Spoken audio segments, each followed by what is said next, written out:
आदाब दोस्तों, मैं हूं आपका दोस्त होस्ट खुर्रम मलिक। नाम से आप बखूबी वाकिफ़ हैं क्योंकि इस चैनल पर हमने कई सारे फ्रीडम फाइटर्स के वीडियोस बनाए हैं जिसे आप लोगों ने बहुत ज़्यादा पसंद किया, काफ़ी सराहा। लेकिन बीच में जिस तरह से हालात बदले, आप लोगों को पता है कोरोना के हालात आ गए थे, तो ओवरऑल लॉकडाउन इम्पोज्ड हो गया था पूरे मुल्क में ही। तो उसका असर कहीं ना कहीं हमारे काम पर भी पड़ा और ज़हनी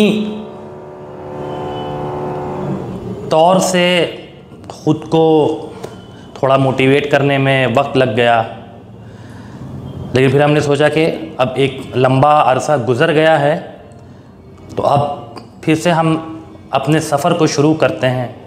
और इसी सफ़र को शुरू करते हुए आज हमने फ़ैसला किया कि आज एक मैराथन वीडियो बनाया जाए, एक ऐसी शख्सियत पर जिस पर ना के बराबर बात हुई है और जिनका रोल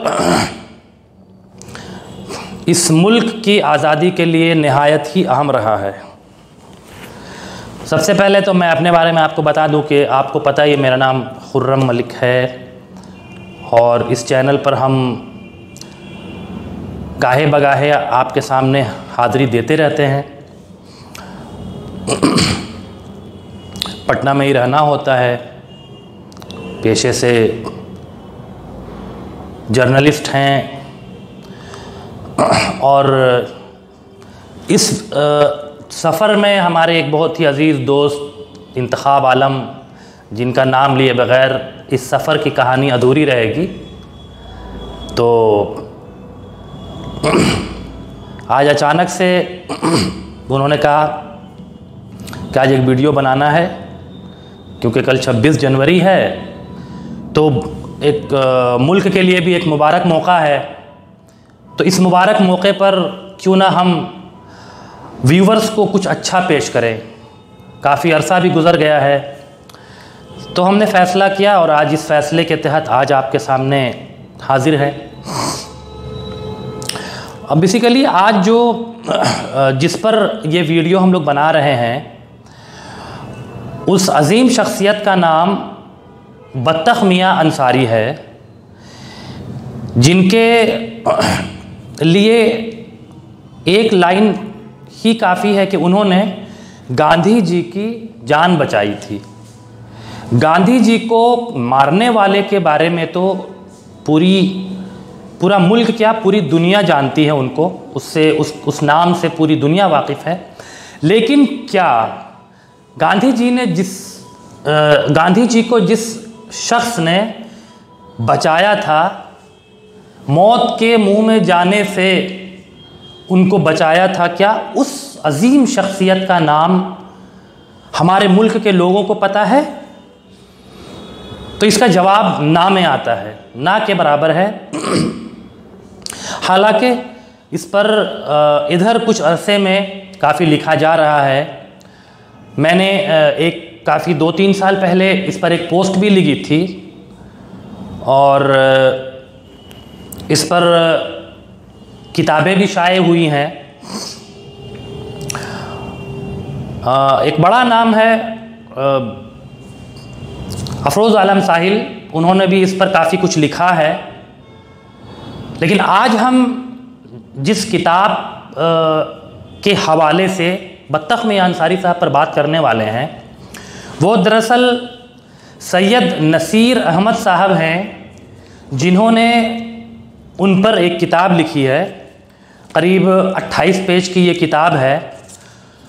और सबसे पहले मैं सैयद नसीर अहमद साहब का तारुफ़ करवा दूँ। सैयद नसीर अहमद ज़िला नेल्लौर, ताल्लुक़ा इल्लौर के पुरीनी नामी गांव में 1955 22 दिसंबर को पैदा हुए। शेख बीबी जान और सैयद मीरा मोहिउद्दीन उनके वालिदैन थे। वो एक किसान घराने से ताल्लुक़ रखते हैं। तालीम की बात अगर करें तो उन्होंने M.Com LLB हिंदी साहित्य रत्ना DJ, पेशा उनका वकालत है और मशगला सहाफ़ी हैं, अदीब हैं। और फ़िलहाल जो उनकी सुकूनत है जहाँ वो अभी जहाँ रहते हैं वो उंडाविल्ली में रहते हैं। आंध्र प्रदेश के ज़िला गुंटूर के एक जगह है उंडाविल्ली, वहाँ वो रहते हैं। और उन्होंने हिंदुस्तान के मुजाहिदीन आज़ादी फ्रीडम फाइटर्स पर काफ़ी काम किया है। आज से 3-4 साल पहले उनसे मेरी बात हुई, चूँकि हम लोग रेगुलर बेसिस पर वीडियो बनाते रहते थे। जैसे एक नाम हमारा एक दोस्त है उमर अशरफ, उसका भी एक अपना हेरिटेज टाइम से एक यूट्यूब चैनल है और वेबसाइट है, आप लोग देखते होंगे। तो चूँकि हम लोगों का पटना में 4-5 लोगों का एक अपना ग्रुप है और हम लोगों का बेसिक जो सोच है वो ये है कि हमारे मुल्क के जो फ्रीडम फाइटर्स हैं, कुछ बड़े नाम जिनको तारीख़ ने लिखा है और रेगुलर बेसिस पर उन पर बातें हुई हैं, तो उनको यहाँ का तबका, यहाँ के लोग जानते हैं। लेकिन बहुत सारे ऐसे लोग हैं जिनका जो फ्रीडम फाइटर्स के ज़ुमरे में आते हैं लेकिन उनका नाम लोगों को मालूम नहीं है। तो हम लोगों ने ये सोचा कि हम लोग कोई बड़ा चेहरा नहीं है, कोई सेलिब्रिटी तो है नहीं, छोटे मोटे लोग हैं, आम इंसान हैं, लेकिन हमने सोचा कि चलें हम लोग एक काम शुरू करते हैं। और इसी सोच के तहत इस चैनल की बुनियाद पड़ी थी। फिर हमने इस पर काफ़ी सारे वीडियोस बनाने शुरू किए। मुझे भी काफ़ी कॉल्स आते थे लोगों के, कमेंट्स में भी काफ़ी अच्छी रिस्पांस मिलता था हम लोगों को, तो अच्छा लगता था। और फिर ये सिलसिला जब बढ़ना शुरू हुआ तो हम लोगों के अंदर भी एक मोटिवेशन आना शुरू हो गया। तो सैयद नसीर साहब ने जब हम लोगों का वीडियो देखा कि हम लोग इस लाइन से काम कर रहे हैं, हम लोग फ्रीडम फाइटर्स पर काम कर रहे हैं, वीडियोस बना रहे हैं, तो उनको काफ़ी खुशी हुई। उसके बाद उनसे हमने बात की और काफ़ी अच्छा लगा, काफ़ी कुछ जानकारी मिली। उन्होंने अपने बारे में बताया कि भाई मेरी जो सोच है, सैयद नसीर साहब ने कहा कि मेरी जो सोच है वो यही है कि हमारे मुल्क के जितने भी मुजाहिदीन आज़ादी हैं उनको दुनिया के सामने लाया जाए। बड़ा नाम तो दुनिया जानती है लेकिन काफ़ी सारे छोटे नाम जो होता है दब जाते हैं। तो ज़िम्मेदारी हमारी बनती है कि हम उनके नामों को आपके सामने गाहे बगाहे लाते रहें। तो इसी वजह कर हमने ये सिलसिला शुरू किया। मैं बात कर रहा था सैयद नसीर साहब के बारे में। तो सैयद नसीर साहब के बारे में अगर और उनके तारुफ़ी कलमात के बारे में बात की जाए तो उनको बचपन से लिखने पढ़ने का काफ़ी शौक़ रहा है। और उनकी जो नज़में शाई हुई हैं वो 1976 में प्रागति, हफ्तावार, जियाश्री, ज्योति, माहनामों में उन्होंने बहुत सारी कहानियाँ लिखी, कार्टून भी उनके शाये हुए। उस वक्त से मुख्तलिफ़ अखबारों में उन्होंने नज़में लिखी, कहानियाँ लिखी, सियासी, समाजी, अदबी, तारीख़ी, तज्ज़ियाती मज़ामीन, मज़ाहिया और तंज़िया कार्टून गाहे बगाहे उनके शाये होते रहे। उसके बाद तहरीक आज़ादी हिंद में मुस्लिम आवाम के किरदार को उभारते हुए उन्होंने 1998 से तसानीफ़ और उनकी इशाअत उन्होंने शुरू कर दी थी। उस वक्त से नंबर 1 तहरीक आज़ादी हिंद मुस्लिम, तहरीक आज़ादी हिंद मुस्लिम नंबर 1। नंबर 2 तहरीक आज़ादी हिंदू मुस्लिम ख़्वातीन, ये दूसरी किताब। तीसरी किताब तहरीक आज़ादी हिंद आंध्र प्रदेश के मुस्लिम। चौथी किताब शेर मैसूर टीपू सुल्तान। पाँचवीं किताब तहरीक आज़ादी हिंद मुस्लिम अवामी लड़ाइयाँ। नंबर 6 शहीद आज़म अशफाकुल्ला ख़ान। नंबर 7 भारत की जंग आज़ादी और मुस्लिम मुजाहिदीन। नंबर 8 चरास मरा नेस्लू। नंबर 9 1857 और मुसलमान। नंबर 10 अक्षरा शिल्पलू। नंबर 11 चिरितार थुलू तेलुगु। और उसके बाद नंबर 12 में कुवैत किबरलू। नंबर 13 में बिस्मिल अशफाकुल्ला खान और राम प्रसाद। बिस्मिल और अशफाकुल्ला खान की एक बाज़ाब्ता तौर पर उन्होंने एक किताब लिखी थी। उसी के साथ बहुत सारी किताबें उन्होंने तसनीफ़ की, चूँकि उनका मोटो यही था कि ख़ास तौर से मुस्लिम मुजाहिदीन आज़ादी पर किताबें लिखी जाएं, बात की जाएं। मौजूदा दौर जो अभी चल रहा है वो हम बखूबी हम उससे वाकिफ़ हैं कि क्या दौर चल रहा है। तारीख़ में बहुत ज़्यादा हेर फेर करने की कोशिशें की जा रही हैं। आप देखते होंगे कि शेर मैसूर टीपू सुल्तान की जब जयंती वगैरह मनाई जाती है तो कुछ फ़िरका परस्त अनासिर क्या क्या खेल खेलते हैं, इससे सब लोग वाकिफ़ हैं। तो इन्होंने कोशिश तहरीक आज़ादी हिंद और मुस्लिम उन्वान से नसीर अहमद के ज़रिए लिखा गया तवील अंग्रेज़ी मज़मून अलीगढ़ मुस्लिम यूनिवर्सिटी के ज़रिए शाये करदा सावनीर तहरीक आज़ादी हिंद में मुसलमानों का हिस्सा में जगह पाया। इस मज़मून को कई रियासतों के मुख्तलिफ़ इदारे, तंजीमें और अखबारात अपने अपने स्पेशल सॉनेर्स में इसको दोबारा शाये किया। इनकी किताबों को कई मुकामात के अखबारात तसलसल से किस्तवार शाये कर चुके हैं और करते रहे हैं। इन किताबों में शहीद अशफाकुल्ला खान और उर्दू ज़ुबान में भी तर्जुमा हो चुकी है। पंडित राम प्रसाद बिस्मिल अशफाकुल्ला खान नामी किताब तेलुगु, अंग्रेज़ी, उर्दू ज़ुबानों में 20,000 कापियाँ छपवाकर हिंदुस्तान भर के 250 से ज़्यादा मराकिज़ में मुफ्त तकसीम करवाई गई हैं। गुज़िश्ता एक दहे से ऊपर वो जो तहरीरी जद्दोजहद में मसरूफ़ हैं, उसकी पहचान और एज़ाज़ के तौर पर आंध्र प्रदेश, तेलंगाना, नई दिल्ली, उत्तर प्रदेश और महाराष्ट्र जैसी बहुत सारी रियासतों के सरकारी और गैर सरकारी इदारों और तंजीमों ने 2018 तक उन्हें तकरीबन 20 से ज़्यादा एजाज़ात और अवार्ड से नवाजा है। सैयद नसीर एक मुसन्निफ़, अदाकार, मुसव्विर, मज़ाहिया, कार्टूनिस्ट, मुकर्रिर, मुदीर, सहाफ़ी, वकील, मुअर्रिख़, समाजी खिदमत गुजार की हैसियत से मुख्तलिफ़ मैदानों में खिदमात अंजाम दे रहे हैं। उन्होंने बैनुल अक़वामी, कौमी, इलाक़ाई सतह के जलसों, सेमिनारों, बहसों मुबाहिसों में शिरकत की। मुआशी समाजी ऊंच नीच से पाक एक सेक्युलर और जमहूरी निज़ाम के क़याम में बहैसियत एक मुसन्निफ़ के ताउन करना, इल्म को निचली सतह तक आम करने के मकसद से बेतुकान तसनीफ़ी मशगले में मसरूफ़ हैं। ये तो थी सैयद नसीर अहमद साहब का एक तारुफ था, ये जिन्होंने गांधी की जान बचाने वाले बत्तख मियाँ अंसारी पर के नाम से एक किताब लिखी है। अब हम बात करने वाले हैं उस शख्सियत की जिस पर यह किताब लिखी गई है। इनके बारे में जानने से पहले ये बता दिया जाए कि जब चंपारण सत्याग्रह के दौरान गांधी जी चंपारण आए थे तो उस वक्त बत्तख मियाँ अंसारी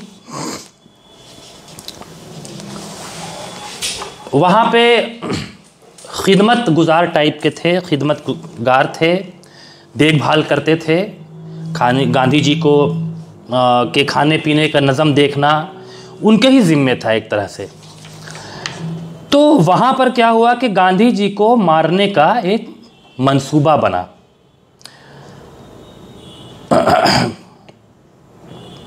और बत्तख मियाँ अंसारी को कहा गया कि दूध का एक गिलास दिया गया और कहा गया कि आप ये गांधी जी को जाकर दे दें, लेकिन उन्होंने ये दूध गांधी जी को नहीं दिया। इस तरह से उन्होंने गांधी जी की जान बचा ली।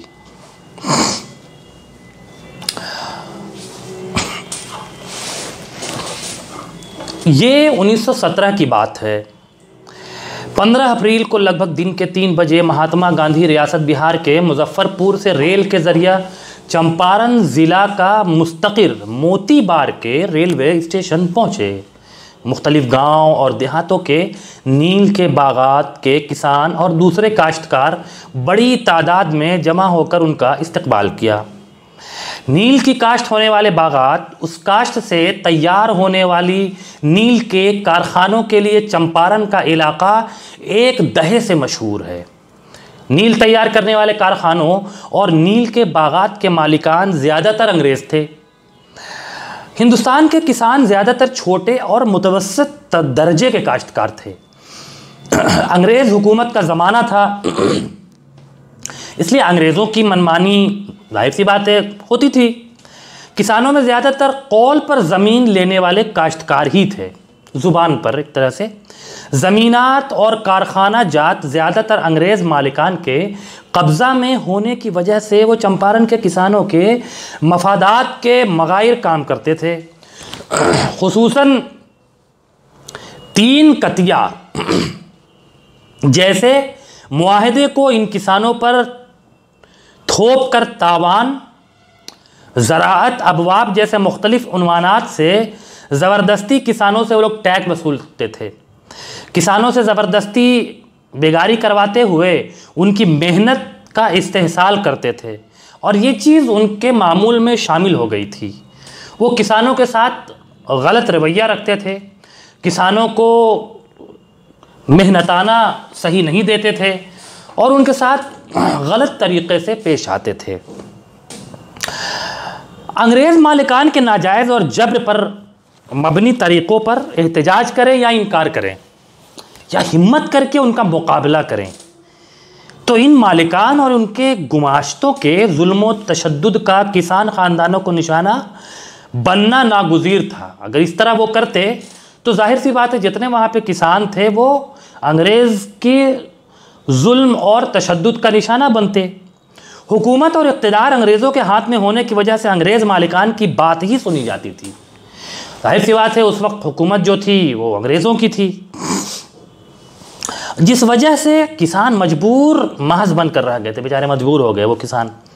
अंग्रेज़ मालिकान के बतदरीज बढ़ते हुए जुल्म सितम से तंग आकर कभी कभार किसान एहतजाज करते तो अंग्रेज़ हाकिमों की मदद से न सिर्फ ये कि उन तहरीकों को कुचल दिया जाता बल्कि उन तहरीकों की क़यादत करने वाले किसान कायदीन को तरह तरह की परेशानियों और अज़ियतों में मुब्तला करना रोज़ का मामूल बन गया था।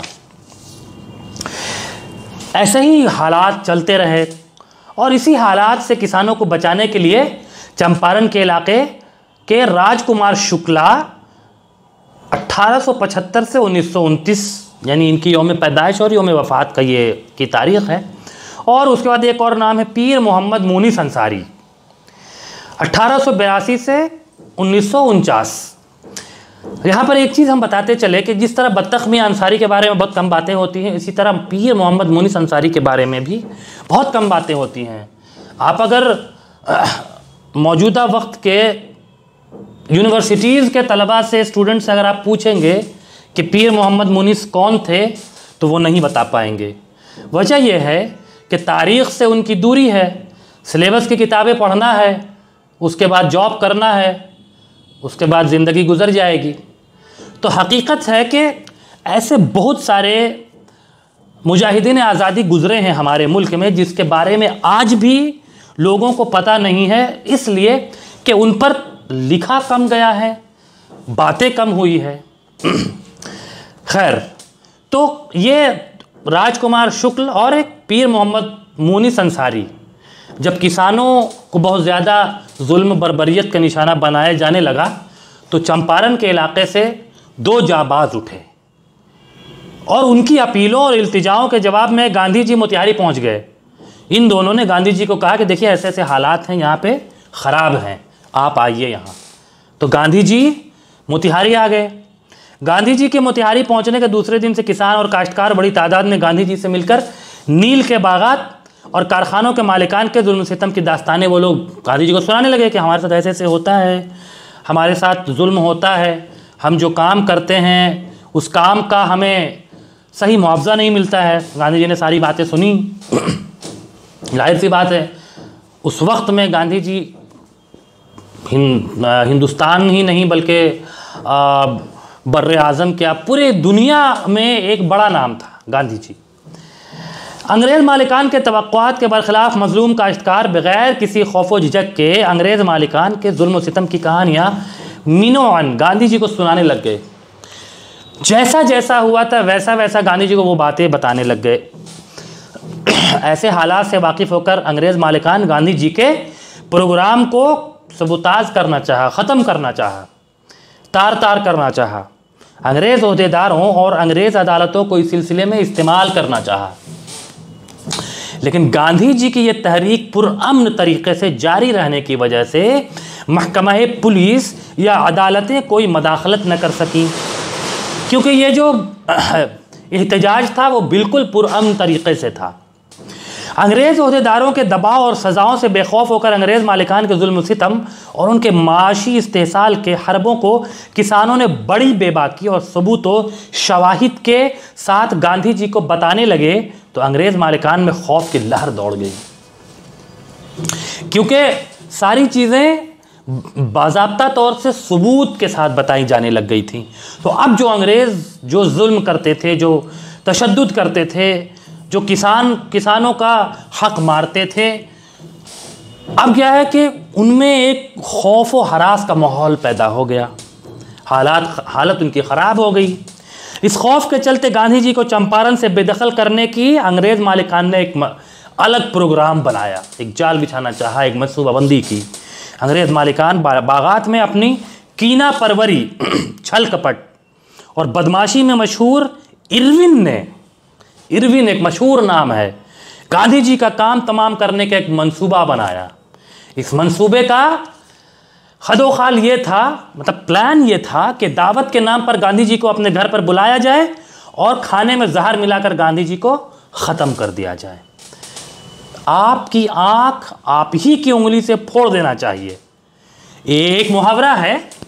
और इसी मुहावरे के मिस्ताक में, इसी मुहावरे की तरह जो इरविन था उसने एक चाल चली।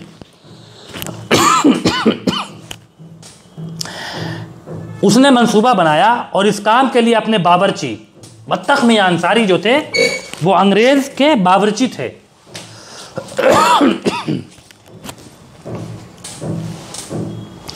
बत्तख मियां बावर्ची, जिनकी पैदाइश 1867 में हुई और वफात 1957 में हुई, उनका इंतखाब किया।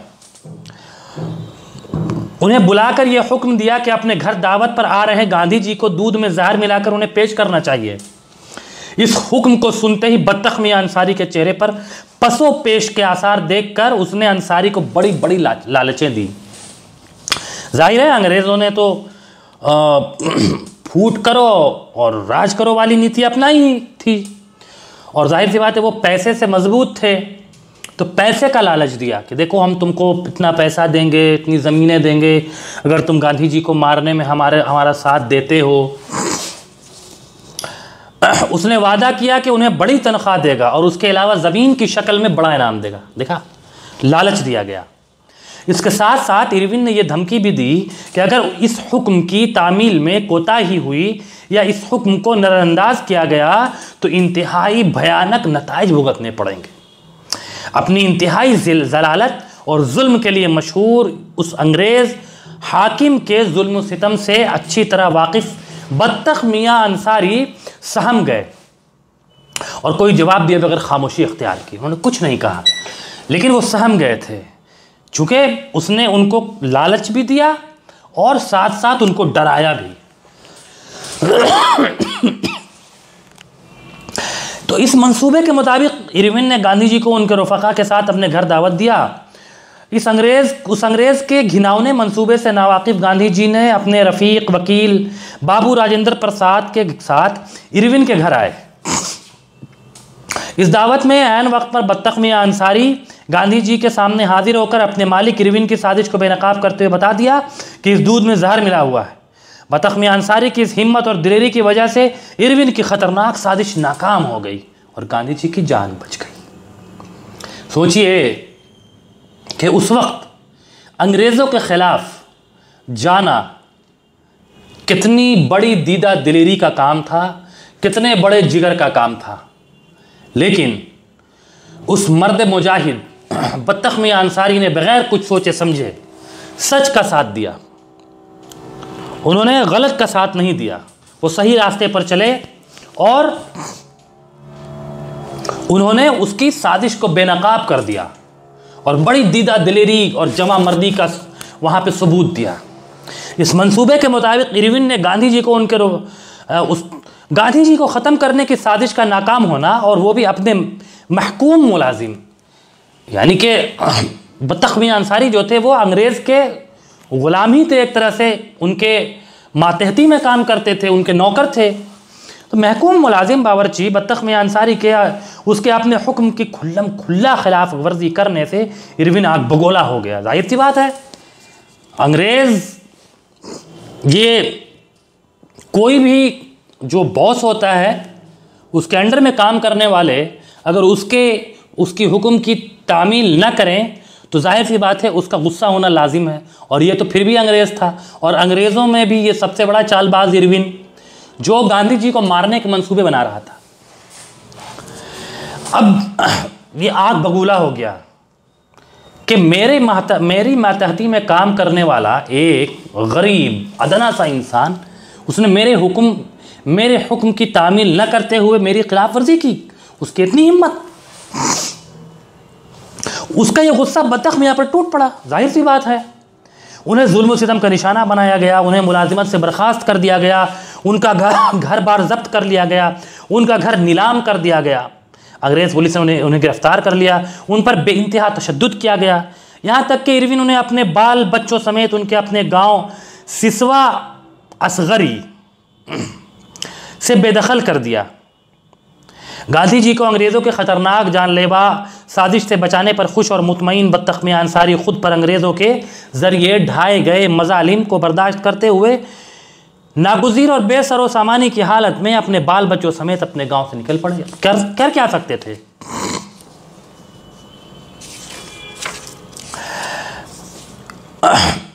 अंग्रेज़ हुकूमत को बेदखल करने की गर्ज से शुरू की गई तहरीक आज़ादी में अहम किरदार अदा करने वाले मोहनदास करमचंद गांधी अंग्रेज़ों के जानलेवा ख़तरनाक साजिश से बत्तख मियां अंसारी की हिम्मत और बेमिसाल कुर्बानी से 1917 में अपनी जान बचाकर बखैरियत बाहर आए। अंग्रेज़ मालिकों के जानलेवा साजिश से गांधी जी को आगाह करके उनकी जान बचाने वाले बाहिम्मत बत्तख मियां अंसारी चंपारण के अवाम के दिलों में जगह कर गए। 1757 की जंग पलासी के बाद मनमानी तरीक़ों से हिंदुस्तानी अवाम का इस्तेहसाल जारी रहा। इस ज़माने में कपड़ा और रंगसाजी के सनातों में बेइंतहा कारआमद नील की पैदावार और बरामदात में बहुत ज़्यादा इजाफा हो गया था। बंगाल के मुआज़ियात से शुरू होने वाली इस नील की पैदावार को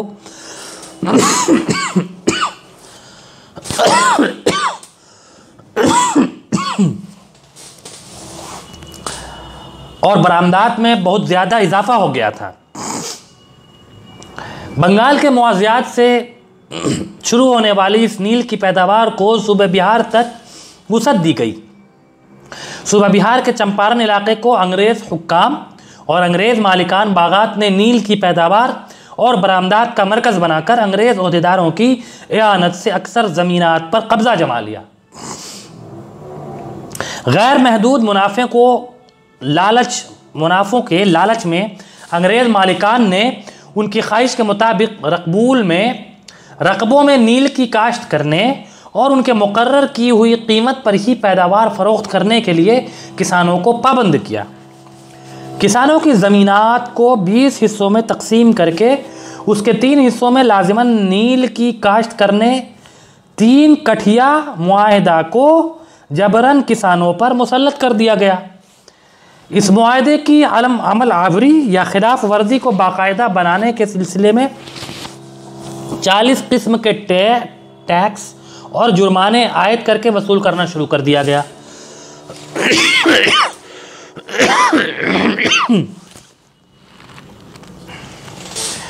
बैनुल अक़वामी बाज़ार के नरखों में आने वाले उतार चढ़ाव की वजह से या मौसमी तग़य्युरात की वजह से होने वाले नुकसानात की पाजबाई के लिए दूसरी मुख्तलिफ़ किस्म की वसूलियात शुरू की। इस माशी और जहनी इस्तेहसाल से किसान नाला रहने के बावजूद अंग्रेज़ मालिकान को अंग्रेज़ हुकूमती ओहदेदारों और पुलिस की भरपूर मदद हासिल होने के सबब काश्तकार मजबूर और बेबस थे। इसी मजबूरी और बेबसी का फ़ायदा उठाते हुए अंग्रेज़ मालिकान और उनका अमला बिला रोक टोक किसानों का माशी इस्तेहसाल करते हुए उन्हें चूस रहा था। अंग्रेज़ मालिकान की मनमानी को चैलेंज करने वाला, उनका मुकाबला करने वाले किसी शख्स या इदारे की गैर मौजूदगी से चंपारण के किसान अंग्रेज़ों से दबकर डर कर रहने की हालत में धकेल दिए गए थे। मादरे वतन पर अंग्रेज़ों की हाकिमियत को सवाल करते हुए उभरने वाली तहरीक आज़ादी हिंद की सरज़मीन हिंद में आगाज़ होने के साथ ही हिंदुस्तानियों में शऊर पैदा होने लगा। अंग्रेज़ एंग्लो इंडिगो प्लांटर्स का मुकाबला करने की हिम्मत किसानों में बतदरीज परवान चढ़ने लग गई। अंग्रेज़ों के जुल्म और इस्तेहसाल के ख़िलाफ़ बाज़ मकामात पर किसानों के एहतजाज सर उभारने लगे। इन एहतजाजात और मुखालिफतों को अंग्रेज़ मालिकान, बागात, अंग्रेज़ हुकूमत के ओहदेदारों और अंग्रेज़ पुलिस की मदद से सख्ती से कुचलने रहने के बावजूद मुल्क में फैलती हुई तहरीक आज़ादी से मुतासिर और सरशार होकर चंपारण इलाके के बाज़ जियाले और किसान कायदीन उभरने लग गए।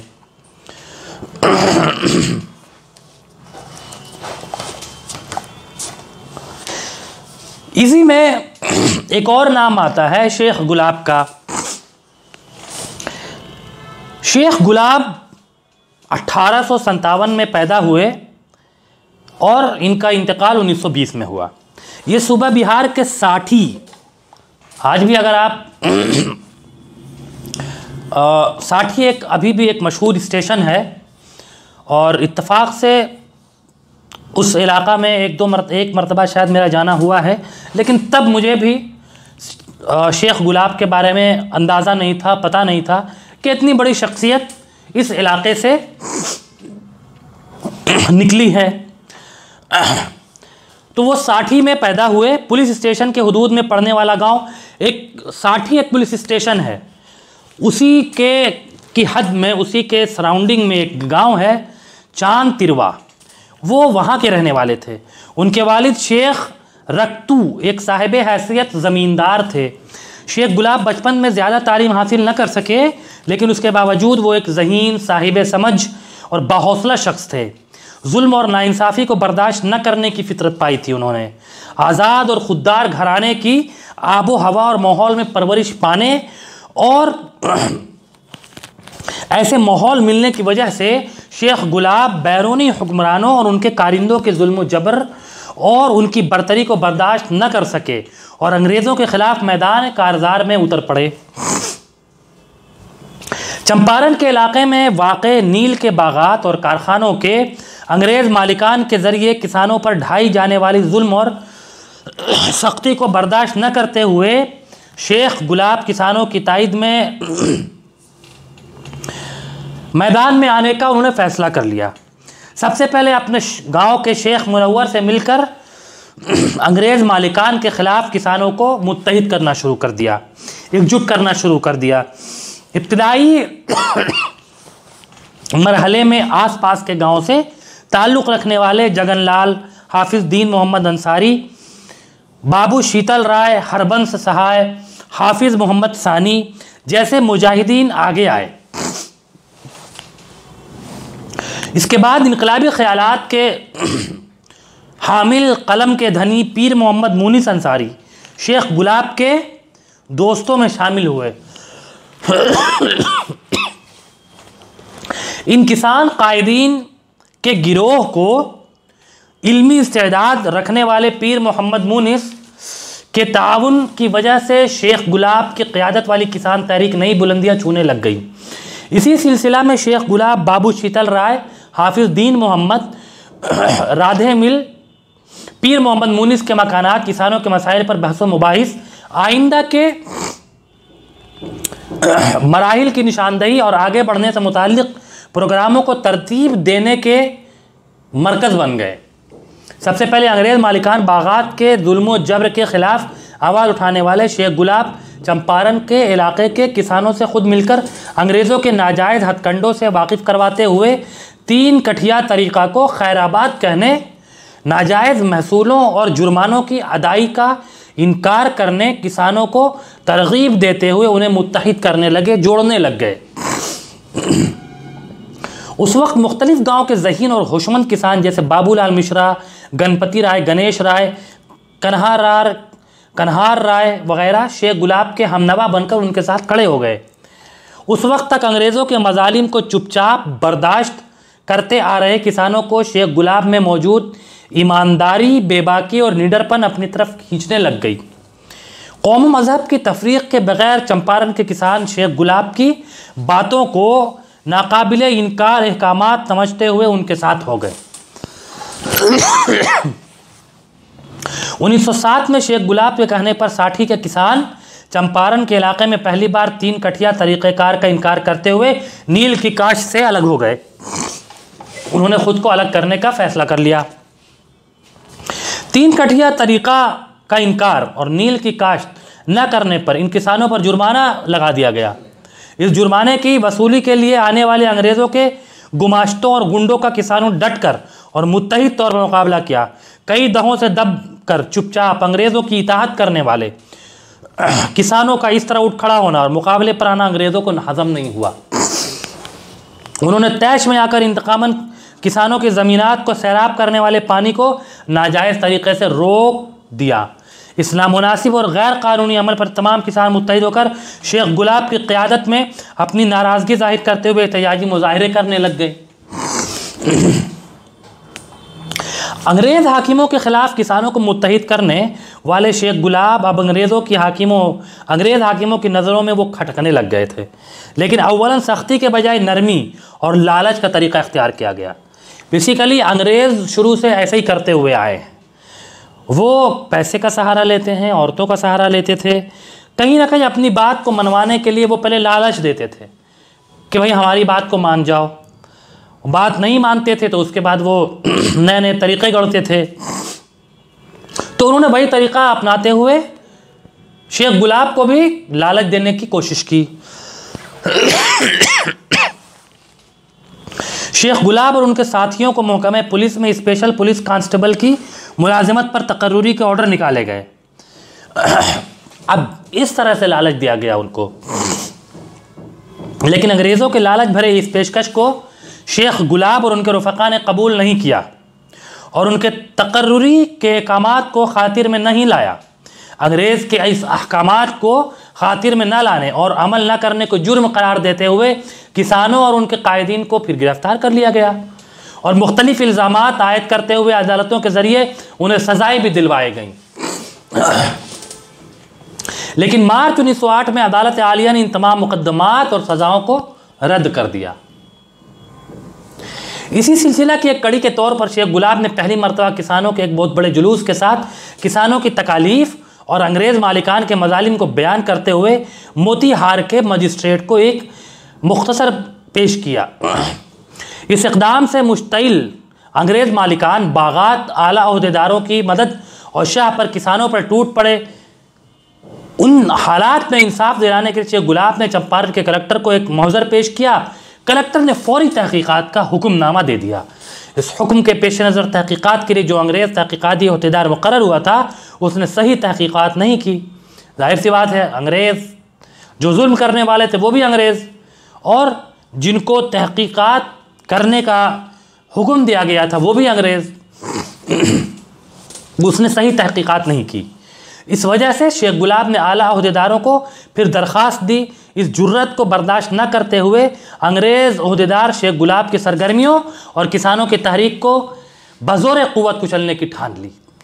जब किसी तरीक़े से नहीं बन पड़ा, अब लगा कि नहीं कुछ नहीं होगा ऐसे, तो उन लोगों ने, अंग्रेज़ों ने सोचा कि अब ताकत के बल पर इनको शिकस्त दी जाए। इसी सिलसिले में साठी इलाके का अंग्रेज़ मालिक FC कॉफिन ने शेख गुलाब और उनके साथियों पर नाजायज़ और झूठे मुकदमात दायर करवा दिए, जिसके नतीजे में 7 सितंबर 12 को शेख गुलाब और उनके साथियों को गिरफ्तार कर लिया गया। इस केस में शेख गुलाब और उनके 62 किसानों को सज़ा दिलवा कर जेल भेज दिया गया, लेकिन उसके बाद आला अदालत ने उन सज़ाओं को मुस्तरद कर दिया, ख़त्म कर दिया। इन तकालीफ और सज़ाओं को खातिर में न लाते हुए बड़ी बेबाकी से आगे बढ़ रहे शेख गुलाब की कुर्बानियों को देख कर अतराफ़ व किनाफ के किसान बड़ी तादाद में शेख गुलाब की क़यादत को कबूल करते हुए उनके साथ आने लगे।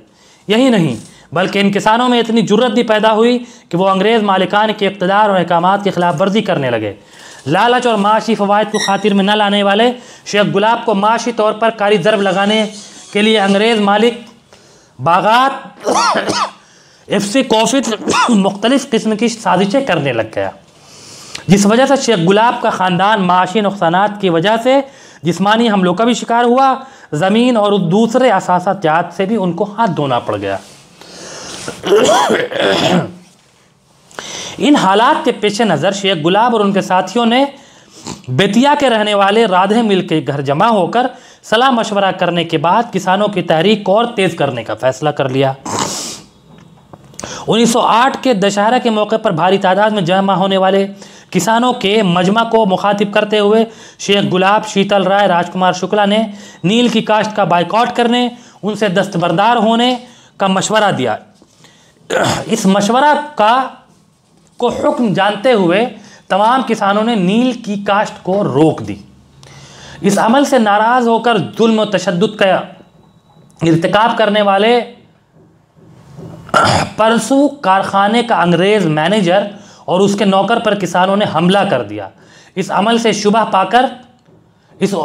शह पाकर दूसरे इलाकों के किसानों ने भी अंग्रेज़ों के हमलों का डटकर मुकाबला करने की ठान ली। इन वाक़यात से मुश्तइल होकर अंग्रेज़ मालिकान और ओहदेदार किसान कायदीन पर सख्तियाँ शुरू कर दी। किसान कायदीन और किसान तहरीक में सरगर्मी से हिस्सा ले रहे किसानों की पकड़ धकड़ शुरू हो गई। किसानों की तहरीकी सरगर्मियों की वजह से देहातों में अमन व अमान में खलल पड़ने, अनारकी के फैलने का बहाना बनाते हुए पुलिस और फौजी चौकियां कायम की गईं। उन चौकियों की देखभाल पर आने वाले खर्च की पाजबाई के लिए मुताल्लिका गांव के किसानों से ज़बरदस्ती रकमें वसूल की जाने लगीं। उनके बावजूद किसानों की तहरीक नहीं रुकी और अंग्रेज़ हुकूमत के ज़रिए देहातों को भेजी गई पुलिस और फौजी की टुकड़ियां किसानों पर जुल्म सदम ढाने लगीं और लूट पाट में भी मुलव्विस होने लग गईं। शेख गुलाब को गिरफ्तार करने में नाकाम अंग्रेज़ हुकूमत ने मजबूर होकर शेख गुलाब को पकड़वाने या उनका पता लगाने वालों को 500 रुपये नजराना, जब्त की हुई ज़मीन और कांस्टेबल की नौकरी बतौर इनाम देने का ऐलान कर दिया। उनका अता पता बताने के लिए अंग्रेज़ फ़ौज और पुलिस ने गांव वालों और किसानों पर सख्तियाँ करने लगीं। उन पर जुल्म सितम ढाया जाने लगा। इन हालात के पेश नज़र शेख गुलाब खुफिया तौर पर बैलगाड़ी में बैठकर बेतिया थाने में रास तौर पर हाजिर होकर अपने आप को पुलिस ओहदेदार के सामने हाजिर कर दिया। शेख गुलाब के रफ़क़ा पर तरह तरह के इल्ज़ामात आयद करके मुकदमात कायम करके कई लोगों को पुलिस ने हिरासत में ले लिया। बड़ी तादाद में किसानों को भी गिरफ़्तार किया गया। गिरफ्तार शुदा किसानों की तादाद बहुत ज़्यादा होने की वजह से अंग्रेज़ हुकूमत ने तहक़ीक़ात के लिए ख़ुसूसी इंतज़ाम किए। आखिरकार किसान और किसान कायदीन तकरीबन 200 आदमी सज़ा के मुस्तहक़ करार पाए। अदालत ने शेख गुलाब को 2 साल कैद और 1000 रुपये जुर्माने की सज़ा सुना दी।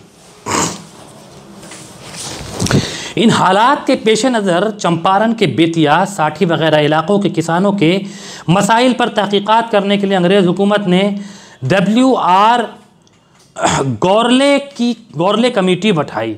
1919 अप्रैल को गौरले ने अपनी तहक़ीक़ाती रिपोर्ट हुकूमत को सौंप दी। इस रिपोर्ट के वसूलियाबी के बाद हुकूमत ने सज़ा पा रहे किसानों को चंद शराइत के साथ जेल से रिहा कर दिया, लेकिन किसान कायद शेख गुलाब 2 साल की पूरी सज़ा भुगतने के बाद ही जेल से रहा हो सके। जेल में पुलिस उनके साथ इंतहाई सख्त और बेरहमाना रवैया से पेश आई, जिसकी वजह से वो नासाज़ी सेहत का शिकार हुए। शेख गुलाब की नज़र कमज़ोर हो गई। जेल की 4 दीवारी से रिहाई पाने के बाद जहाँ तक सेहत ने इजाज़त दी, शेख गुलाब ने किसानों की तहरीक का आगाज़ किया। इसी सिलसिले में महात्मा गांधी को चंपारण बुलाने के ताल्लुक़ से शेख गुलाब, राजकुमार शुक्ला और पीर मोहम्मद मुनीस ने मंसूबा बनाकर तबादला ख्याल शुरू किया। इस मंसूबा और प्रोग्राम के मुताबिक गांधी जी को चंपारण बुलवाने में शेख गुलाब ने बहुत अहम किरदार अदा किया। चंपारण आने के लिए गांधी जी ने अपनी रजामंदी को इजहार करते हुए अपने सफ़र की तफसीलात रवाना की। इन तफसीलात की रोशनी में शेख गुलाब और उनके साथियों ने कुर्ब जवार के इलाक़ों में इतना प्रचार किया और इतने लोगों को आगाह किया कि 15 अप्रैल 1917 को जब महात्मा गांधी मोतीहार पहुँचे तो गैर मुतवक्के तौर पर अंदाजे से बहुत ज़्यादा किसानों की एक बहुत बड़ी तादाद उनके इस्तकबाल के लिए उमड़ पड़ी।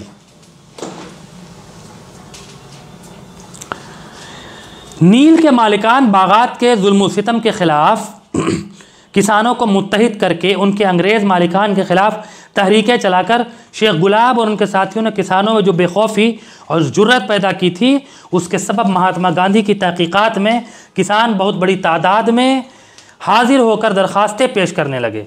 जब तक गांधी जी चंपारण में रहे, शेख गुलाब उनके साथ साया की तरह रहते हुए न सिर्फ ये कि किसानों के साथ मसाइल से मुताल्लिक़ प्रोग्रामों में हिस्सा लिया, बल्कि हिंदू मुस्लिम इत्तेहाद और इस तरह के दूसरे समाजी प्रोग्रामों में भी सरगर्मी से हिस्सा लेते रहे।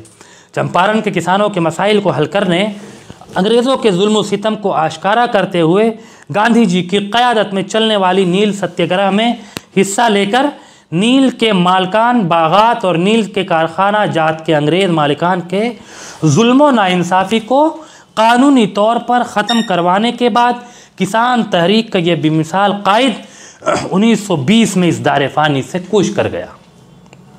यानी कि 1920 में शेख गुलाब की मौत हो गई। ये दो बड़ी हस्तियां जिनका हमने आपके सामने तज़किरा किया, ये इन्होंने बहुत बड़ा रोल अदा किया। गांधी जी के साथ उन्होंने नील सत्याग्रह का कहीं ना कहीं आगाज़ किया। उसमें गांधी जी के साथ वो कदम से कदम मिलाकर चलते रहे। अंग्रेज़ों के जुल्म, जबर और तशद्दुद के ख़िलाफ़ उन्होंने अलम बुलंद किया और जिसके नतीजे में उन पर तकलीफ़ें आईं, उनको तशद्दुद का सामना करना पड़ा, कई सारी तकालीफ़ और मुसीबत का सामना करना पड़ा। और फिर लेकिन इसके बावजूद वो डटे रहे, झुके नहीं। जुल्म के आगे वो झुके नहीं, बल्कि जुल्म के ख़िलाफ़ उन्होंने जालिमों का साथ न देकर मज़लूमों का साथ दिया और जालिमों के ख़िलाफ़ इल्म जो है, अलम जो है वो बुलंद कर दिया। इसी की इन्हीं दो बड़ी हस्तियों की तरह एक और हस्ती है जिनका नाम पीर मोहम्मद मुनीस है। हम अभी तज़किरा कर रहे थे कि शेख गुलाब ने जब किसानों के साथ एहतजाज शुरू करने का प्रोग्राम बनाया, आंदोलन शुरू करने का प्रोग्राम बनाया, तो उनके साथ पीर मोहम्मद मुनीस नाम के एक और इनकलाबी नौजवान का साथ लिया। पीर मोहम्मद मुनीस कौन है, थोड़ा तज़किरा इनके बारे में भी हम करना चाहेंगे कि पीर मोहम्मद मुनीस जो थे वो 1905 में चंपारण की किसान एहतजाजी तारीख को शुरू करने वाले शेख गुलाब को अपनी भरपूर इल्मी कलमी मदद देकर इस तारीख को परवान चढ़ाने वाले सहाफ़ती मुजाहिद, ये सहाफ़ी थे और इन्होंने शेख गुलाब का भरपूर तरीक़े से साथ दिया। 1882 में ये बेतिया में जो है वो पैदा हुए और 1949 में इनका इंतकाल हुआ। इनके वालिद का नाम फितंगन मियाँ था। फितंगन मियाँ अंग्रेज़ हुकूमत ही के नहीं बल्कि नील के बागात के अंग्रेज़ मालिकान और कारखाना के जुल्म, नाइंसाफ़ी और इक़्तिदार के भी पीर मोहम्मद मुनीस शुरू ही से मुखालिफ थे। इन मुखालिफाना जज्बात के इजहार के लिए उन्होंने कलम को अपना हथियार बना लिया। गुरु ट्रेनिंग स्कूल में बहैसियत उस्ताद का काम करते हुए हिंदी अखबारों में खतूत और मज़ामीन लिखना शुरू कर दिया। इसी सिलसिले में मददगार, दोस्त और कॉमरेड के मुमासिल यानी साथ देने वाला लफ्ज़ मुनीस को अपना कलमी नाम बनाकर, ऐसे इनका नाम पीर मोहम्मद था लेकिन इन्होंने मुनिस बतौर कलमी नाम अपने नाम के साथ जोड़ा और इसीलिए हम इनको पीर मोहम्मद मुनिस के नाम से जानते हैं। अपना कलमी नाम बनाकर इसे अपने नाम के साथ जोड़कर पीर मोहम्मद अंसारी की जगह पीर मोहम्मद मुनिस के तौर पर मशहूर हुए। इनका पूरा नाम, असल नाम पीर मोहम्मद अंसारी था, लेकिन उन्होंने अंसारी को हटाकर मुनिस जोड़ दिया वहाँ पर। मारूफ इनकलाबी मशहूर सहाफ़ी गणेश शंकर विद्यार्थी ने कानपुर को मरकज़ बनाकर 1913 से प्रताप नामी हफ्तावार का आगाज़ किया। इसी हफ्तावार अखबार के लिए पीर मोहम्मद मुनिस चंपारण इलाके के सहाफ़ी के तौर पर खिदमात अंजाम देने लगे। यही हफ्तावार कुछ दिनों बाद रोज़नामा में तब्दील हो गया। चंपारण के अवाम खुसूसन किसानों के मसाइल, अंग्रेज़ हुक्काम और नील के बागात और कारखाना जात के मालिकान के ज़रिया किसानों पर ढाए जाने वाले मज़ालिम, किसानों का इस्तेसाल वगैरह पर वक्तन फ़वक्तन ख़बरों और मज़ामीन की शक्ल में अखबार को बेचते रहे। न सिर्फ प्रताप अखबार में बल्कि हिंदी के दूसरे अखबारों में भी चंपारण इलाके के किसानों के मसाइल, अवामी मुश्किलात को बयान करते हुए खुसूसन किसानों के मसाइल को दुनिया की नज़रों में ये लाते रहे। इसी वजह से पीर मोहम्मद मुनिस एक तरफ नील के मालिकान, बागात और कारखाना जात और दूसरी तरफ अंग्रेज़ हुक्काम की बरहमी का कई मरतबा शिकार भी हुए। जाहिर सी बात है कि ये भी अंग्रेज़ों के ख़िलाफ़ जाकर ही काम कर रहे थे और ऐसे इसके नतीजे में उनको अंग्रेज़ों की गुस्से का और बरहमी का शिकार सामना करना पड़ा। अंग्रेज़ हुकूमत के रिकॉर्डों में उन्हें बदमाश पीर कार डेंजरस, बदमाश पीर कार डेंजरस, नोटोरियस और हुडलम जर्नलिस्ट, बीटर मैन जैसे नाम देकर उनके तय अपनी नफरत का इजहार किया। जाहिर सी बात है कि वो अंग्रेज़ के ख़िलाफ़ जा रहे थे, तो अंग्रेज़ों को लगा कि ये हमारे लिए मसला बनेगा, तो उन्होंने उनको अलग अलग तरीक़े से नाम दिए और उनको बदनाम करने की साजिश रची, उनको बदनाम करने की कोशिश की और उनके तय अपनी नफ़रत का इजहार किया। मुनिस के तहरीरों को डाउटफुल लिटरेचर कहकर तशहीर की गई, यानी कि वो जो लिखते थे उनके बारे में ये एक तरह से मशहूर कर दिया गया कि पीर मोहम्मद मुनिस की जो तहरीरें हैं, जो आर्टिकल्स हैं, जो लेख हैं, वो डाउटफुल हैं, वो यकीन करने वाली नहीं हैं, वो अच्छी नहीं हैं। अंग्रेज़ और अंग्रेज़ी हुकूमत के रिकॉर्ड चाहे कुछ ही नाम क्यों न दें, पीर मोहम्मद मुनिस ने अपनी रविश जारी रखते हुए गणेश शंकर विद्यार्थी की रहनुमाई में किसानों की तहरीकी तंजीमों को, सरगर्मियों को मुनज़्ज़म व मरबूत करते हुए बड़ी बेखौफी से चंपारण के किसानों का सहारा बनकर खड़े रहे। अंग्रेज़ के इस्तेहसाल, अंग्रेज़ हुकूमत की नाअहली को और चंपारण के किसानों के मसाइल को ख़बरों, तबसरों और मज़ामीन के ज़रिया मकामी सतह से कौमी सतह पर लाने में वो कामयाब रहे। 1905 से शेख गुलाब के ज़रिए शुरू की गई किसान मज़ाहिमती तहरीक का पीर मुनिस ने शुरू ही से न सिर्फ ये के साथ देने का ऐलान किया बल्कि मज़ाहिमती तहरीक के प्रोग्रामों की भी रहनुमाई की। उनका घर ये 1950 है। सूबा बिहार मशरक़ी चंपारण के इलाके के मोतीहार ज़िला का मोतीहार रेलवे स्टेशन है।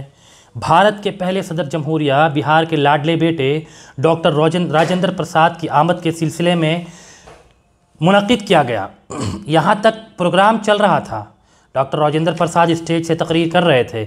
उस वक्त जलसा के एक कोने से हल्की सी शोरिश सुनाई देने लगी। राजेंद्र बाबू से मिलने के लिए ख़ुद को रोक रही पुलिस से एक बूढ़ा मिन्नत व समाजत कर रहा था, लेकिन पुलिस उसे आगे बढ़ने से रोक रही थी। अचानक राजेंद्र प्रसाद की नज़र उस बूढ़े पर पड़ गई। हैरत, ताज्जुब, ये वही बूढ़ा था जिसने 1917 में गांधी जी को जहरीली ग़िज़ा से रोककर गांधी जी की जान बचाने वाले बतख मियां अंसारी थे। हाँ, कोई शक नहीं, ये बतख मियां अंसारी ही थे। राजन बाबू की हैरत की इंतहा न रही। ख़ुद उन्होंने स्टेज से पुलिस को इशारा किया कि उस आदमी को उनके पास लाएं। जब वो स्टेज पर लाए गए तो राजेंद्र प्रसाद उनसे बगलगीर होकर मिले, प्यार से उन्हें गले लगाया और बड़े एहतराम से बतख मियां अंसारी को अपने बाजू शहनशीन पर बिठाया। इस गैर मुतवक्का और अजीब व गरीब मंजर को देखकर जलसे में मौजूद तमाम लोग दम बखूद रह गए, हैरत में पड़ गए। कौन है ये शख्स? आखिर ये कौन है? जलसे में मौजूद लोगों में चहमगोइयाँ और खुसर पुसर शुरू हो गई। जलसागाह में मौजूद लोगों के ताज्जुब के जवाब के लिए हिंदुस्तान के पहले सदर डॉक्टर राजेंद्र प्रसाद 1917 में गुजरे हुए उन वाक़यात को याद करने लग गए।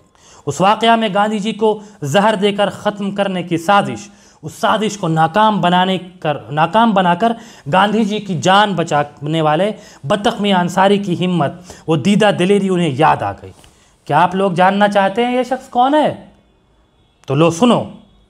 आवाम को मुखातिब करते हुए राजेंद्र प्रसाद ने इस्तिफसार किया और उसके बाद इस वाक़या की तमाम तफसीलात को आवाम को सुनाया। इरविन नामी अंग्रेज़ महात्मा गांधी को जान से मारने के लिए किस तरह की साजिश की थी? इस साजिश को नाकाम बनाकर गांधी जी की जान बचाने वाला यही अजीम शख्स था। राजेंद्र प्रसाद ने जलसे आम को इस स्टेज से तफसीलात सुनाई।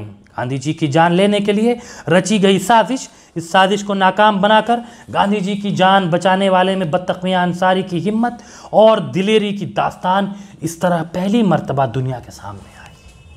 इस वाक़या को राजेंद्र बाबू ने जलसा में आम अगर बयान न किया होता तो शायद दुनिया इस वाक़या को आज तक जान ही न सकी होती।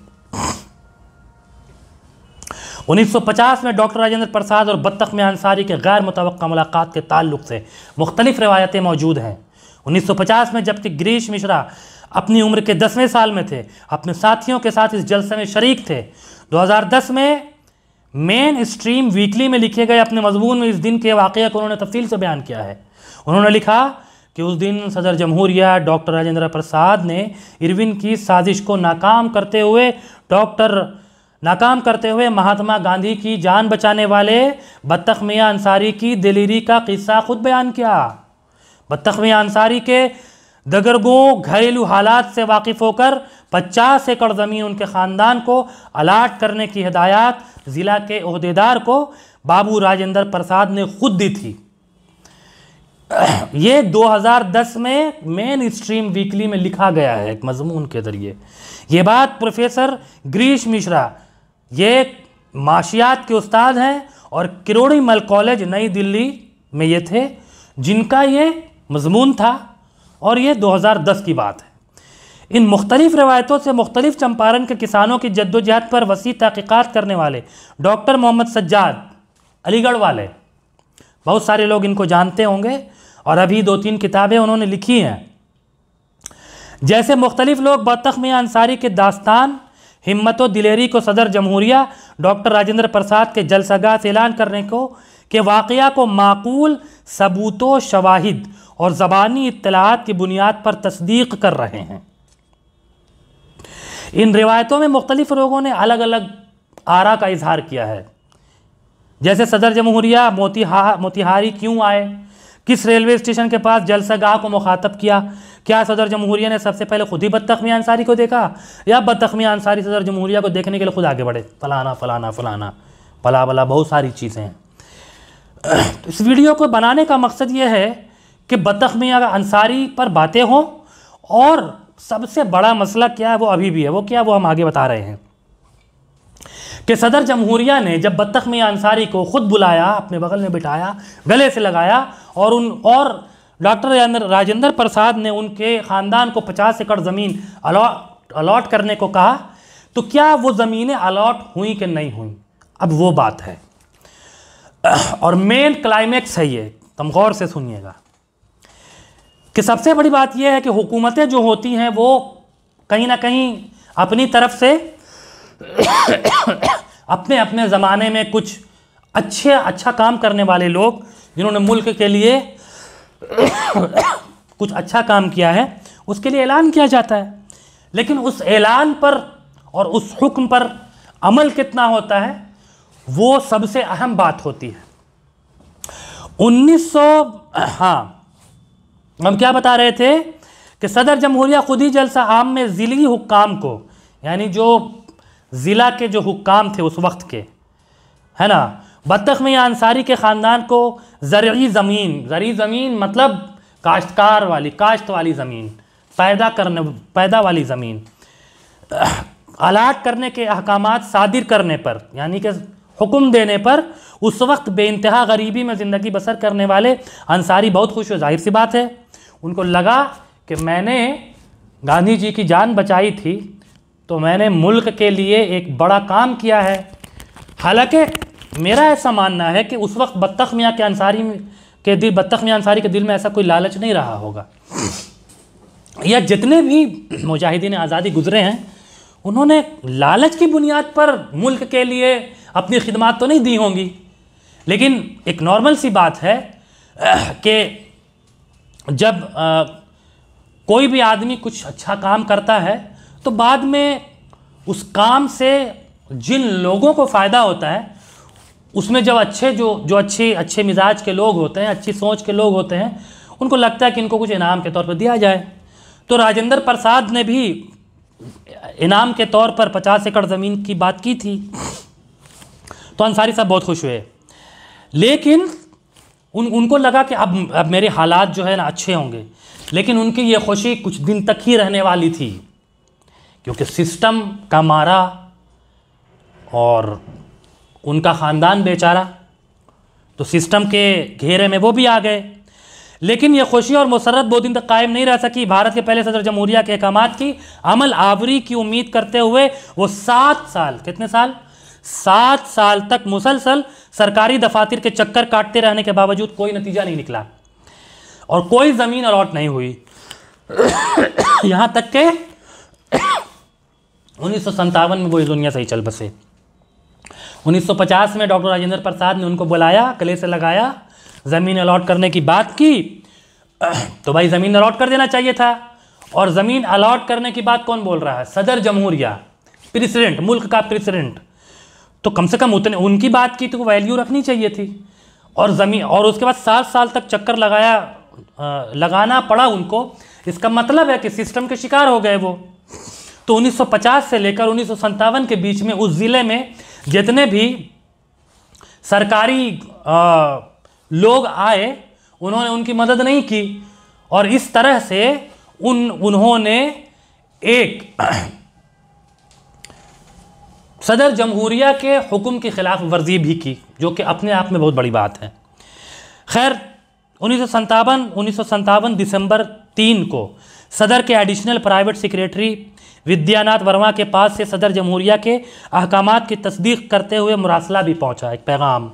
उसके बाद 1958 3 दिसंबर को सदर जमहूरिया डॉक्टर राजेंद्र प्रसाद ने बत्तख मियाँ अंसारी के बाल बच्चों को दिल्ली बुलाया।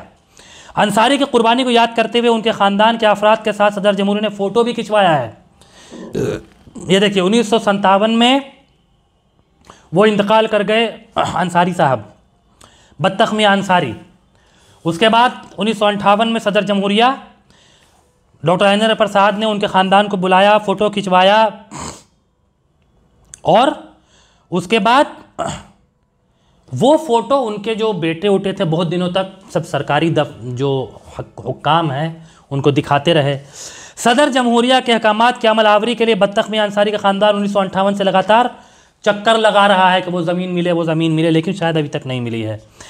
अंसारी का ख़ानदान जिस सिसवा अजगरी नाम के गांव में रहायश पजीर था, उस गांव से तकरीबन 100 मील दूर इकवा परसूनी नामी गांव में हुकूमत ने 6 एकड़ ज़मीन अलॉट की। उस इलाके में अभी के लोग साठी के इलाके में जो लोग रहते हैं उनको ये सब गांव पता होगा, ठीक है। तो वहाँ से 100 मील दूर इकवा परसूनी में 6 एकड़ ज़मीन अलॉट की।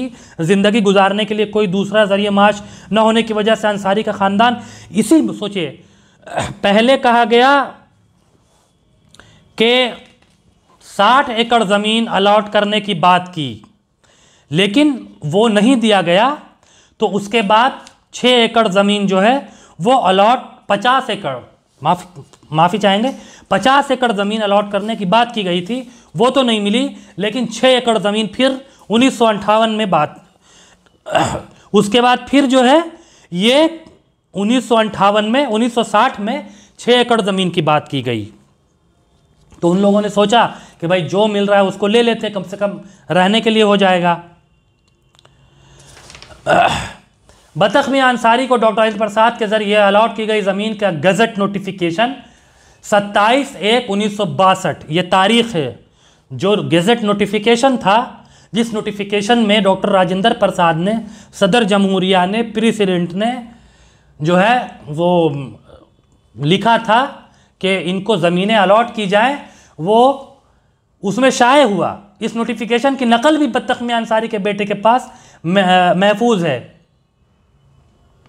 खुद सदर जमहूरिया के जरिए जिला कलेक्टर को जारी किए गए अहकामात, उन अहकामात को तस्दीक करते हुए उनके बाद लिखे गए आला ओहदेदारों के खतूत, ये तमाम मौजूद होने के बाद अंसारी के ख़ानदान को मिलने वाली ज़मीन पूरी तरह नसीब नहीं हो सकी।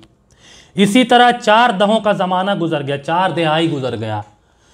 सदर जमहूरिया के अहकामात का हवाला देते हुए बतख मियां अंसारी के ख़ानदान के साथ जो नाइंसाफ़ी हो रही है, उस पर 1990 में रियासत बिहार के अक़लियती कमीशन ने हुकूमत बिहार को तवज्जो दिलाई। उस वक्त एक बार और सदर जमहूरिया के अहकामात कि अमल आवरी और बतख मियां अंसारी के ख़ानदान से मुताल्लिक़ रियासत बिहार के कानून साज ऐवानों में बहस व मुबाहिसे हुए। बहुत सारी बातें हुई कि भाई इनको ज़मीन अलॉट की जाए, क्यों नहीं अलॉट की गई हैं।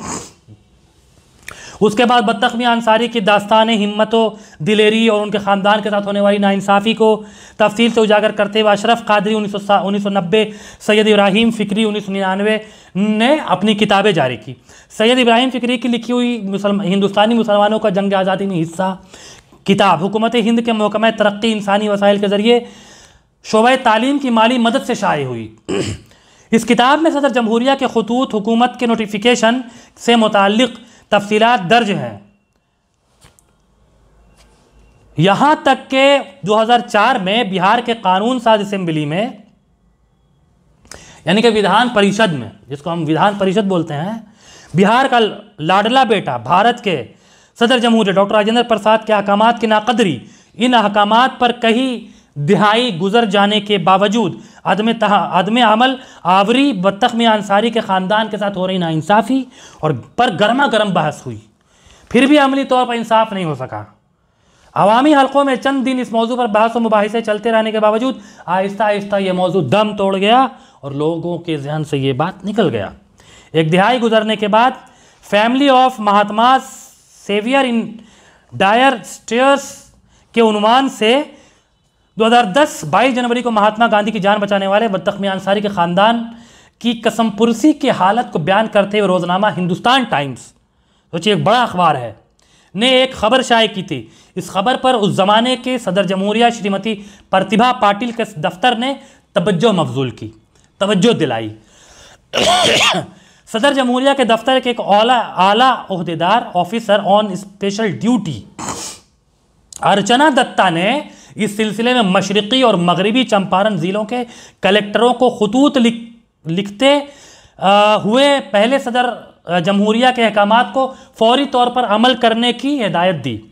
इन हिदायत के मौसूल होने की न सिर्फ ये कि इन कलेक्टरों ने तस्दीक की, बल्कि ख़ुद वज़ीर आला नीतीश कुमार ने भी इसकी तस्दीक करते हुए ये यकीन दिया कि बहुत जल्द सदर जमहूरिया के अहकामात की तामील की जाएगी। लेकिन अहकामात ही रहे और आज तक उन अहकाम पर अमल दरामद नहीं किया गया। यानी कि ये चीज़ें बढ़ते बढ़ते बतख मियां अंसारी की तीसरी पीढ़ी यानी उनके पोते भी सदर जमहूरिया के अहकाम और सारी चीज़ें जो चीज़ें हुई थी सिलसिलेवार तरीक़े से बताया उन्होंने। उसके बाद हर जगह उन्होंने हाज़िरी दी, लेकिन आज तक उनका मसला हल नहीं हो सका है। तहरीक आज़ादी हिंद की तारीख़ में मरकज़ी किरदार अदा करके कौम से बाबाए कौम का खिताब पाकर मुल्क के अवाम से खिराज तहसीन वसूल करने वाले महात्मा गांधी की जान बचाने वाले बतख मियां अंसारी का वाक़या तारीख़ के सफ़ात में क्यों जगह नहीं पा सका? यह एक ऐसा सवाल है जिसका कोई जवाब नहीं है। 1915 में जनूबी अफ्रीका से हिंदुस्तान आने वाले गांधी जी ने अपनी ज़िंदगी में गुजरे हुए हर वाक़या को, इस वाक़या में शामिल हर किरदार को अपनी किताबों में, अपने खतूत में, अखबारों में तफसील से जिक्र किया है। हर छोटे वाक़या पर तवज्जो देने वाले महात्मा गांधी खुद उन पर अंग्रेज़ मालिकान बाग़ात के ज़रिए रची गई कत्ल की साजिश और इस साजिश को नाकाम बनाकर बेइंतहा मज़ालिम से आने वाले बतख मियां अंसारी का जिक्र करना क्यों भूल गए? ये एक बहुत बड़ा सवाल है और एक ऐसा सवाल है जिसको आज के दौर में चाहे वो पॉलिटिकल इंसान हो, चाहे वो जर्नलिस्ट हो, चाहे वो मुसन्निफ़ हो, चाहे वो प्रोफेसर हो, चाहे वो छोटा सा तालिब इल्म हो, एक अच्छी सोच रखने वाला इस मुल्क का हर एक इंसान को ये चाहिए कि इस पर सवाल उठाए कि आखिर बत्तख मियाँ अंसारी, एक बड़ा नाम, जिन्होंने बाबाए कौम और जिनको बापू का लक़ब दिया गया, महात्मा कहा गया, गांधी जी की जान बचाई, और उस आदमी का जिक्र क्यों नहीं हुआ, क्यों नहीं हो रहा है और आगे होगा कि नहीं होगा? ये एक ऐसा सवाल है जिसके जवाब ढूंढते हुए हमने आज ये वीडियो बनाया है आपके सामने। अब मसला ये है कि वीडियो देखना, उस पर लाइक्स आना, ये हमारा मोटो नहीं है। हमारा मोटो ये है कि हमने इस वीडियो को जिस वजह कर बनाया है वो ये है कि बत्तख मियाँ अंसारी ने जो एक बड़ा कारनामा अंजाम दिया है, इनके इस कारनामे को पूरी दुनिया में पहुंचाया जाए। न सिर्फ बिहार, न सिर्फ हिंदुस्तान, बल्कि पूरी दुनिया के एक एक लोगों तक पहुंचाया जाए जो पढ़ा लिखा तबका है। आज के दौर में वीडियो एक ऐसा माध्यम है, इस माध्यम से कम पढ़ा लिखा इंसान भी देखकर बहुत सारी चीज़ों को समझ सकता है। मैं ख़ास तौर से बिहार के लोगों से ये अपील करना चाहूँगा कि इसको आप आगे बढ़ाइए। सिर्फ बत्तख मियाँ अंसारी के बारे में ही नहीं, बल्कि चंपारण सत्याग्रह तहरीक के सिलसिले में गांधी जी की भरपूर तायीद करने वाले शेख गुलाब, पीर मोहम्मद मुनीस, हरबंस सहाय, शीतल राय जैसे किसान कायदीन के बारे में भी गांधी जी का कोई तबसरा न करना चेमाना दारद है। जनूबी अफ्रीका से वतन लौटने वाले मोहनदास करमचंद गांधी जनूबी अफ्रीका के वाक़यात, उसके बाद भारत आने के बाद यहाँ पेश आने वाले तमाम वाक़यात को तफसील से बयान करते हैं। डॉक्टर राजेंद्र प्रसाद ने भी चंपारण की तारीख, चंपारण सत्याग्रह से मुताल्लिक कई सफ़हात सियाक कर डालने के बावजूद कहीं पर भी बत्तख मियाँ अंसारी का जिक्र नहीं किया है। जिस वक्त जहरीली ग़िज़ा से गांधी जी के कत्ल की साजिश को बत्तख मियाँ ने नाकाम बनाया था, उस वक्त बाबू राजेंद्र प्रसाद उसके आईनी गवाह थे। इसी वजह से 1950 में जलसा आम में अवामी मजमा के सामने इंतहाई तारीख़ी अहमियत के हामिल इस वाक़या को सदर जमहूरिया ने ज़ाहिर किया था। आप सोचिए कि एक सदर जमहूरिया, एक प्रेसिडेंट, मुल्क का प्रेसिडेंट तकरीर कर रहा है और अचानक से वो एक इंसान को खुद बुलाता है, उसको गले लगाता है, उसको अपने बगल में एक जगह देता है। क्या ये तारीख़ी वाक़यात में जगह रखने के काबिल नहीं है? क्या ये तारीख़ का हिस्सा नहीं है? एक प्रेसिडेंट या फिर एक सीएम या पीएम कोई भी काम करता है वो तारीख़ का हिस्सा बन जाता है। तो ये तो कहीं ना कहीं तारीख़ का हिस्सा बन गया है और ये चीज़ें मौजूद हैं, लेकिन सवाल ये है कि लोगों ने इस पर उतनी बातें क्यों नहीं की। हमारा इस वीडियो को बनाने का मकसद यही है कि चंपारण सत्याग्रह में जितने भी बड़े बड़े फ्रीडम फाइटर्स थे और जिन्होंने गांधी जी की भरपूर मदद की थी, और वो चंपारण सत्याग्रह ही था जिस सत्याग्रह से गांधी जी को एक अलग आवाम में मकबूलियत हासिल हुई। कहते हैं कि अगर चंपारण सत्याग्रह न होता तो शायद गांधी जी आज गांधी जी न होते और बापू न होते। तो गांधी जी बनाने में चंपारण सत्याग्रह और उस वक्त शेख गुलाब, बत्तख मियाँ अंसारी, पीर मोहम्मद मुनीस, उसके अलावा और भी बहुत सारे उस इलाके के जो फ्रीडम फाइटर्स थे, उनका बहुत अहम रोल रहा है। तो क्या ये इंसाफ नहीं होगा कि जहां हम गांधी जी की बात करते हैं वहां हम उनके साथ, उस वक्त उनका साथ देने वाले फ्रीडम फाइटर्स की भी बात करें? मुझे उम्मीद है कि आपको हमारा ये वीडियो पसंद आया होगा। अगर मगर की बात ही नहीं है, आपको ये वीडियो ज़रूर पसंद आया होगा, और नहीं पसंद आया है तो आपको पसंद आना चाहिए। अगर ये सब नहीं पसंद कीजिएगा तो चटर मटर कुछ भी पसंद करने से क्या फ़ायदा है। इसको पसंद कीजिए, इसको लाइक कीजिए और कमेंट कीजिए और इसको शेयर कीजिए, और हमारा ये चैनल को सब्सक्राइब कीजिए और लोगों के पास मोबाइल ले जा के मांगिए और उनका सब्सक्राइब का बटन दाबिए, क्या है कि लोग ऐसे ऐसे चैनल को सब्सक्राइब जल्दी नहीं करते हैं। आदाब।